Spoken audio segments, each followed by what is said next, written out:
नजर सब पर। नमस्कार, मैं हूं दीप्ति शर्मा और आप सभी का स्वागत करती हूं थर्ड आई न्यूज नेटवर्क में। आइए सीधे रुख करते हैं अभी तक की 10 बड़ी खबरों का। आज की बड़ी खबर जिस पर है पूरे देश की नजर। आपकी आंख भी गुलाबी या लाल हो गई है तो आपको तुरंत आंखों के डॉक्टर से सलाह लेकर इलाज कराने की जरूरत है। ये कंजक्टिवाइटिस यानी आई फ्लू है। ये अधिकतर प्रदेश के शहरों में हर दूसरे घर में फैल गया है। केंद्र सरकार आज संसद में पेश कर सकती है दिल्ली सेवा बिल, हंगामे के आसार। वहीं मन की बात के 100वें एपिसोड से पहले कराए गए IIM के सर्वे में पाया गया कि मन की बात 100 करोड़ श्रोताओं तक पहुंच गई है। योगी सरकार लाभार्थियों से सीधे लेगी फीडबैक। मुख्यमंत्री कमांड सेंटर और CM डैशबोर्ड का उद्घाटन। यूपी में एक दिन में 30 करोड़ पौधारोपण के मुरीद हुए PM मोदी। लोगों से हिस्सा बनने की अपील। PM मोदी ने कहा कि नई राष्ट्रीय शिक्षा नीति के जरिए देश में हर भाषा को उचित महत्व दिया जाएगा। छात्रों के साथ न्याय किया जाएगा और नफरत फैलाने के मकसद से भाषा को लेकर राजनीति करने वालों को अपनी दुकानें बंद करने के लिए मजबूर होना पड़ेगा। महाकुंभ 2025 के दौरान 25 क्षेत्रों में स्थापित होने वाले सभी 40 पुलिस स्टेशनों का नाम शहीदों और प्रमुख धार्मिक हस्तियों के नाम पर रखा जाएगा। प्रयागराज में CM योगी के निर्देश पर कांवड़ियों का हुआ भव्य स्वागत। हेलीकॉप्टर से हुई पुष्प वर्षा। इसका वीडियो भी सामने आया है जिसमें हेलीकॉप्टर में बैठे लोग कांवड़ियों पर जमकर फूल बरसा रहे हैं। जल्द ही कालपी के बेतवा तट पर होगा व्यास महोत्सव। बुंदेलखंड विकास बोर्ड के उपाध्यक्ष और दर्जा प्राप्त राज्य मंत्री राजा बुंदेला ने CM योगी से की मुलाकात। राम मंदिर निर्माण का 43 सेकंड का एक नया वीडियो आया सामने। दिखी दिव्य और भव्य झलक।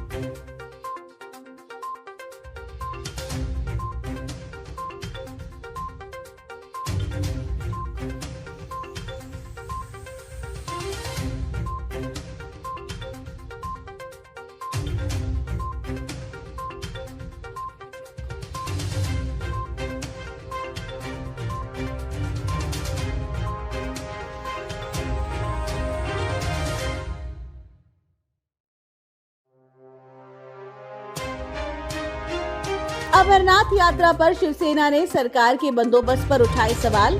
कहा श्रद्धालुओं को वापस लौटाया जाए पंजीकरण शुल्क। शिवसेना जम्मू कश्मीर ने कहा कि श्रद्धालुओं की सुख सुविधाओं की तरफ ध्यान नहीं दिया गया। सरकार ने हिम शिवलिंग को सुरक्षित करने के प्रयास नहीं किए और शिवलिंग 27 दिन में ही अंतर ध्यान हो गए। यात्रा के 30वें दिन लगभग 7,000 श्रद्धालु पहुंचे अमरनाथ। JP नड्डा की टीम में राजस्थान से वसुंधरा राजे, सुनील बंसल और अलका गुर्जर शामिल। राजस्थान में विधानसभा चुनावों से पहले CM अशोक गहलोत अपनी सरकार को रिपीट करवाने के लिए लगातार मेहनत करने में जुटे हैं। हर दिन कुछ न कुछ नया लाकर प्रदेश के लोगों को फायदा पहुंचा रहे हैं। सरकार किसानों के लिए एक बिल लेकर आ रही है जो किसानों के लिए किसी वरदान से कम नहीं होगा। इस बिल का नाम कर्ज राहत आयोग बिल होगा। इस बिल को गहलोत सरकार 2 अगस्त को विधानसभा में पेश करेंगी। इस बिल के पारित होते ही किसान कर्ज राहत आयोग बनाने का रास्ता पूरी तरह से क्लियर हो जाएगा। असम विधानसभा के नए भवन का लोकसभा अध्यक्ष ओम बिरला ने किया उद्घाटन। रक्षा मंत्री राजनाथ सिंह से BJP नेता अपर्णा यादव ने की मुलाकात। कई अहम मुद्दों पर हुई बात। अतीक अहमद को चैलेंज देने वाली पूजा पाल की अब भाजपा में होगी एंट्री। सपा प्रमुख अखिलेश यादव को फिर लगेगा झटका। केंद्रीय कानून मंत्री अर्जुन राम मेघवाल ने कहा कि समान नागरिक संहिता के संबंध में विधि आयोग को 1 करोड़ से अधिक सुझाव मिले हैं। इन सुझावों पर चर्चा के बाद निर्णय लिया जाएगा।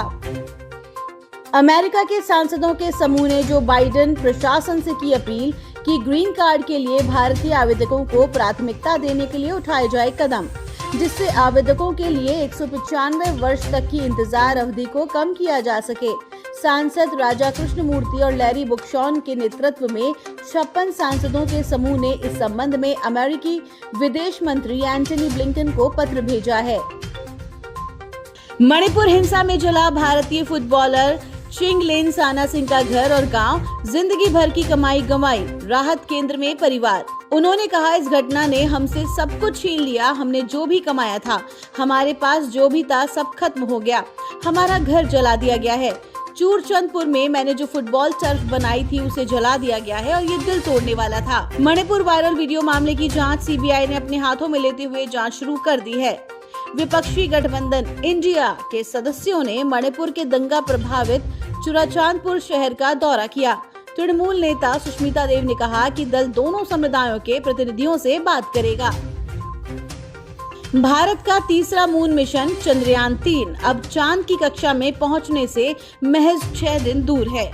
इसरो ने चंद्रयान-3 को पृथ्वी की कक्षा से चंद्रमा की कक्षा में भेजने के लिए 1 अगस्त को 12 बजे से 1 बजे के बीच उसके थ्रस्टर्स को चालू करने की योजना बनाई है। आरजेडी चीफ लालू यादव का दावा, 2024 लोकसभा चुनाव हारने के बाद विदेश में बस जाएंगे पीएम नरेंद्र मोदी।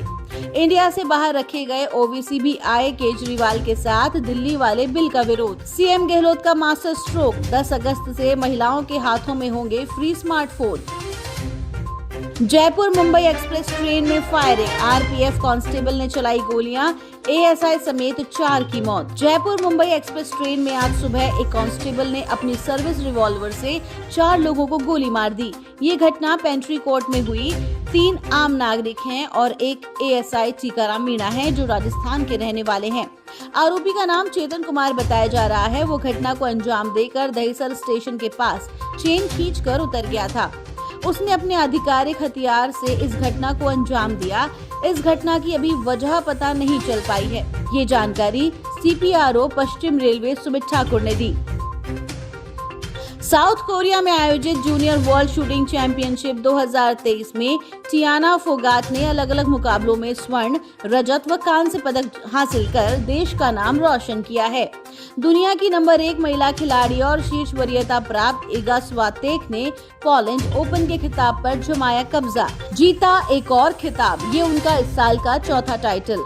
मध्य प्रदेश के टाइगर की सबसे ऊंची दहाड़, लगातार दूसरे साल मिला टाइगर स्टेट का तमगा। भारतीय मूल के अमेरिकी इंजीनियर हर्षवर्धन सिंह लड़ेंगे अमेरिकी राष्ट्रपति का चुनाव। प्यार का इजहार करने वाली सीमा सचिन ने बनाई मीडिया से दूरी, गेट पर चिपकाया नोटिस। अपनी तीसरी पत्नी को भी तलाक दे रहे हैं राहुल महाजन। 5 साल पहले की थी इस मॉडल से शादी। बिग बॉस के कंटेस्टेंट रह चुके राहुल महाजन और कजाकिस्तान मॉडल नतालिया एलेना तलाक ले रहे हैं। 4 साल तक शादीशुदा रहने के बाद इस कपल ने तलाक के लिए अर्जी दी है। पूर्व में दोनों पत्नियों ने लगाया था घरेलू हिंसा का आरोप। सोनू सूद ने मनाया 50वां बर्थडे। जैकलीन फर्नांडिस ने काली ड्रेस में पार्टी में ढाया कहर। मेलबर्न में आयोजित फिल्मोत्सव में भारतीय ध्वज फहराएंगी शबाना आजमी। तो ये थी अभी तक की 10 बड़ी खबरें। देश विदेश की ताजा तरीन खबरों के लिए जुड़े रहिए थर्ड आई न्यूज नेटवर्क के साथ। नजर सब पर। नजर सब पर।